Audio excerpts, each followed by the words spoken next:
Have you ever heard the terms microeconomics and macroeconomics thrown around and just kind of nodded along? Well, they might sound a little intimidating, but I promise the difference is actually super straightforward.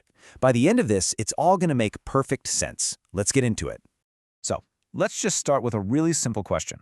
When we talk about the economy, are we talking about the small choices you make every single day, or are we talking about those huge headlines you see on the news? The answer to that question, well, that's pretty much the core difference between micro and macro. Okay, but before we can even start splitting economics into two different fields, we have to understand the trunk of the tree, right? We need to ask, what even is economics in the first place?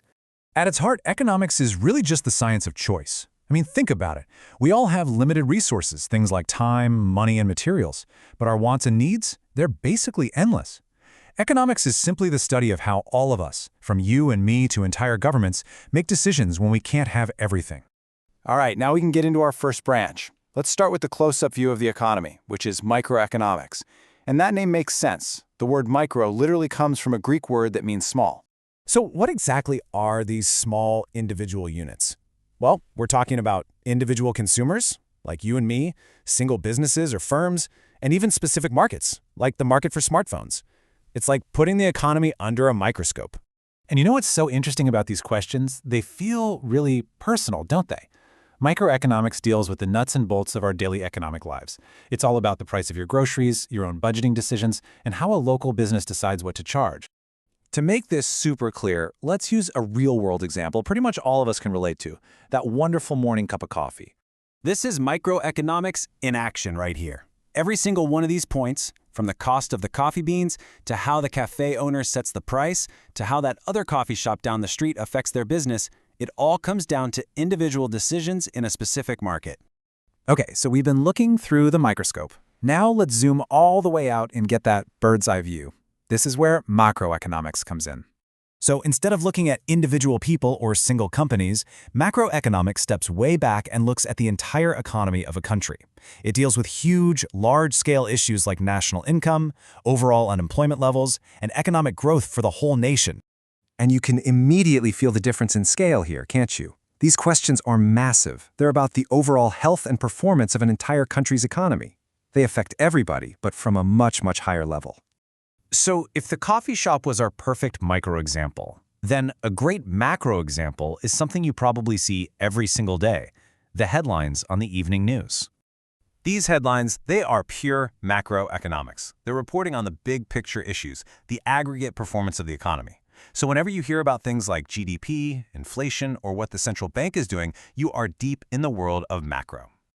So we've looked at both sides of the coin individually. Now, let's put them right next to each other to make the difference completely unmistakable. This table just lays it out perfectly. Take a look at the scope. Micro is all about small units, while macro is about the whole economy. The focus? Micro is on individual decision-making, while macro is about the grand total, the aggregate outcomes of all those decisions. And here's a really crucial point. Microeconomics helps a business make its own decisions, while macroeconomics helps a government create national economic policy. Now, it might seem like these are two totally separate worlds, but they are deeply, deeply connected. You really can't understand the forest without understanding the trees that make it up. You can see here how it all builds on itself. It's like a feedback loop. It all starts with millions of individual micro decisions, what we all decide to buy or sell. All those tiny decisions add up to create the big macro trends. In response, governments create macro policies to manage those trends, which then trickle all the way back down and influence our individual micro choices all over again. If you take away just one single thing from all this, let it be this simple but powerful analogy. It's the best way to remember it. Microeconomics studies the individual trees, their health, their growth, and how they interact.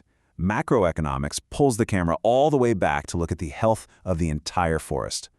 And that's exactly why you need both. Without that micro view, we wouldn't understand how markets and people actually work on the ground. And without the macro view, we couldn't possibly grasp the larger forces of economic growth, inflation, or financial crises. To really, truly understand the economy, you need both the close-up and the big picture. So, now that you know the two main branches of economics, I've got a final question for you. Where do you want to zoom in next? Are you more curious about the micro world of demand and supply?